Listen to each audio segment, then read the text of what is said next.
Hi everybody, and welcome to this brief presentation.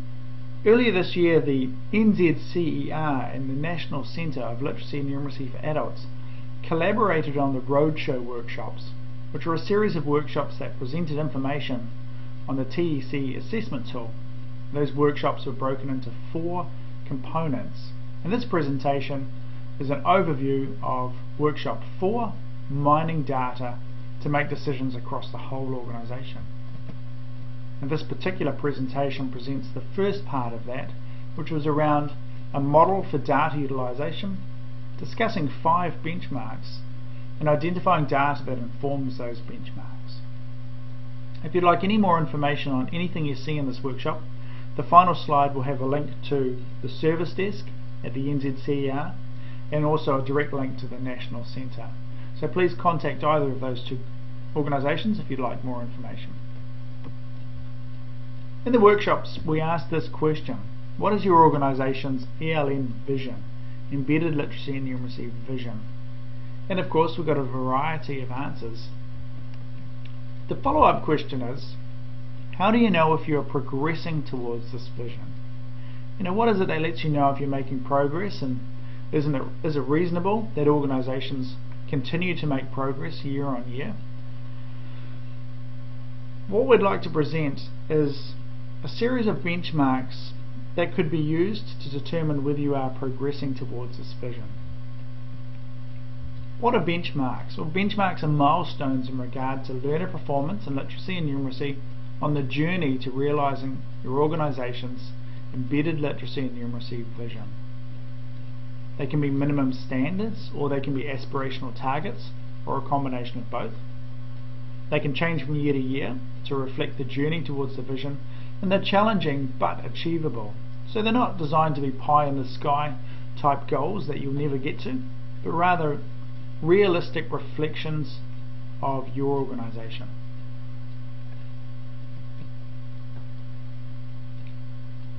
A model for data utilisation is this. Once you've selected your benchmarks, you can pop into any aspect of this model.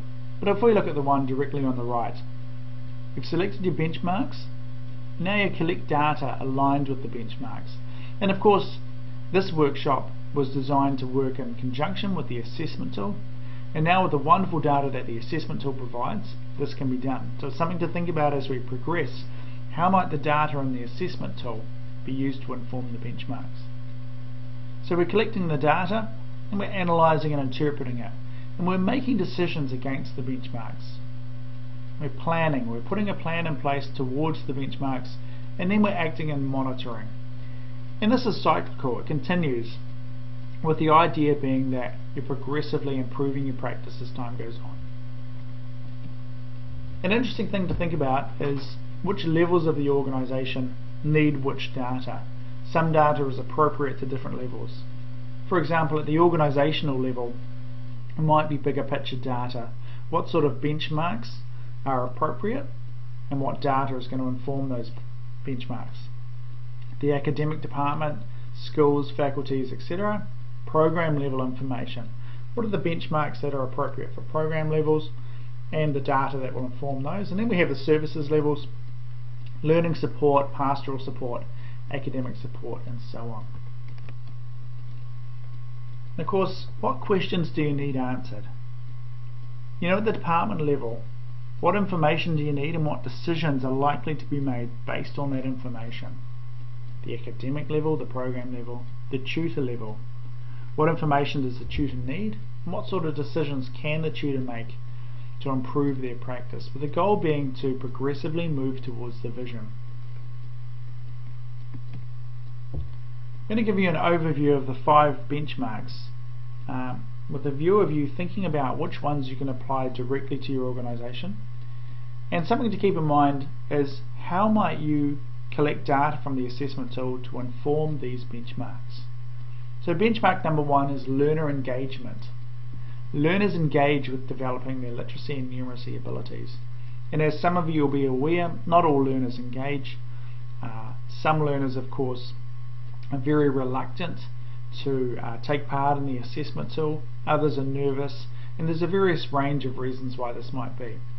So this is for organisation whose vision refers to literacy and numeracy development as a shared responsibility of the organisation and the learners. And that would certainly be most organisations running with a embedded literacy and numeracy model. You know, it's a collaboration between the organisation and the learner. It acknowledges that quality of the data depends on how well learners have engaged with the literacy and numeracy tasks. Just for example, if a learner has not engaged with the assessment tool, they might be likely to skip through the questions very quickly, and you get low-level data simply because the learner has not engaged. And something to keep in mind, of course, is a funding requirement that learners take part with literacy and numeracy, and that organisations support those learners in developing those skills. Benchmark 2, learner persistence. Learners persist in the program regardless of their literacy and numeracy abilities at the beginning of the program. It acknowledges an organisation's commitment to supporting all learners who've been admitted to a program in developing their literacy and numeracy abilities. And it seeks to minimise low-level literacy and numeracy abilities as a reason for learners' withdrawal. So the question is, do you have learners who are withdrawing from courses because they can't meet the literacy and numeracy demands? They're struggling with the materials, they're struggling perhaps with the numeracy or the reading demands. How do you measure this, and how do you minimise it and improve your practice over time? Another thing to keep in mind, again, what sort of data would inform this particular benchmark. Learner improvement. Learners have improved their literacy and numeracy abilities. This seems to be the benchmark that most organisations are familiar with. It reflects the core purpose of the Literacy and Numeracy Initiative to raise the literacy and numeracy skills of New Zealanders to serve society and the economy. The government is starting to seek evidence of learners' improvement of literacy and numeracy abilities again. The assessment tool has made this conveniently easy in terms of gain reports and so on. You can quickly measure the kinds of gains that students are making over time. And again, benchmark 3 is probably the most common benchmark, and yet there's only one of a set of benchmarks. Benchmark 4, learner achievement. Learners have achieved the end of program literacy and numeracy demands. Now this is something that often falls off the radar a little bit, but this has to do somewhat with a graduate profile. The idea that you've mapped and looked at demands of not only your course but of the vocation that you're training students for. And so if you've adequately looked at the demands of the vocation, the idea is that when your students, your learners leave your organisation, they'll have those skills if possible. For example, if you're running a hospitality course, it might be that you would really like your learners who graduate to have great customer service skills, great note-taking skills, great cash counting or fluency with handing back change skills, numeracy skills, all of these things. And you might think, well, somebody who's going to be competent and thrive in a hospitality environment is going to need these particular skills, and so that will be your graduate profile. It doesn't mean that every learner is going to achieve those skills, but it's something to keep in mind. If you would like your students to have these skills when they go into the vocation, have you adequately mapped out those skills? Have you written that down and articulated it? And this reflects an organisation's vision to embedded literacy and numeracy is teaching literacy and numeracy within the context or discipline or vocational subject area.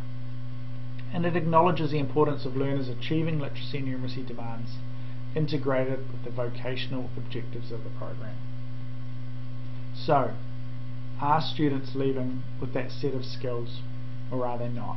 And how might you measure it? And how might the assessment tool provide data for that? Last one, deliberate teaching and support. At any time during a program, deliberate teaching and support activities, learners' LN abilities and the LN demands are aligned to enable ongoing LN development. This reflects the continuous application of knowing the learner, knowing the demands, and knowing what to do framework during a program. In other words, is the content being delivered pitched at the appropriate level as assessed on the assessment tool? Is the literacy and numeracy that's being developed at an appropriate level for the learners? And how would you know? And how do you ensure that that alignment is taking place? It assists with monitoring that the program and the tasks in the program are continuously adjusted to meet the needs of the learners and to enable learning. You know, is it the case that you have a large number of learners who have presented at step 3 and the content of the course is being pitched at step 5, step 6, you know, really making life difficult for some of those students, and how might that content be adjusted to support them to develop those skills? How might you measure this as well?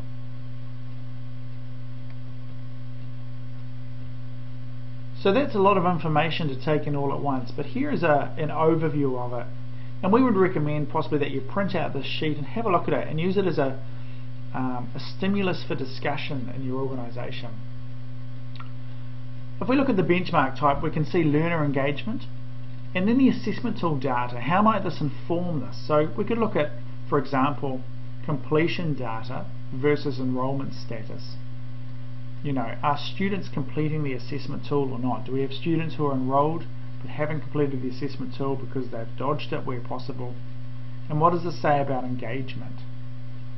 Individual learning plans, what does this say about engagement? Does it really reflect the learner's goals and ambitions?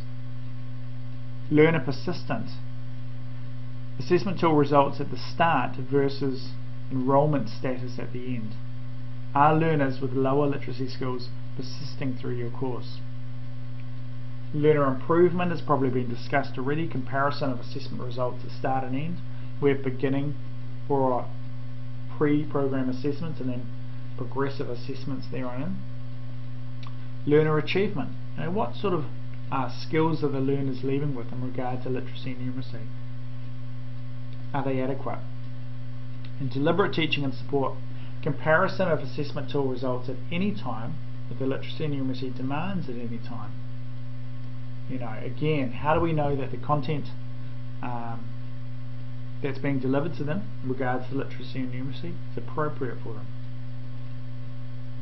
Now, again, if you'd like any more information on this, please contact either the National Centre of Literacy and Numeracy for Adults through the website. That's the website right there and has lots of information, or the Assessment Tool Service Desk. Again, we'll be able to offer advice on how to extract data from the assessment tool and find this particular data that you want to be able to begin to look at some of these benchmarks. I hope this has been helpful and food for thought, and please again, if you'd like any more information, please contact either of these two organisations. Thank you. Bye bye.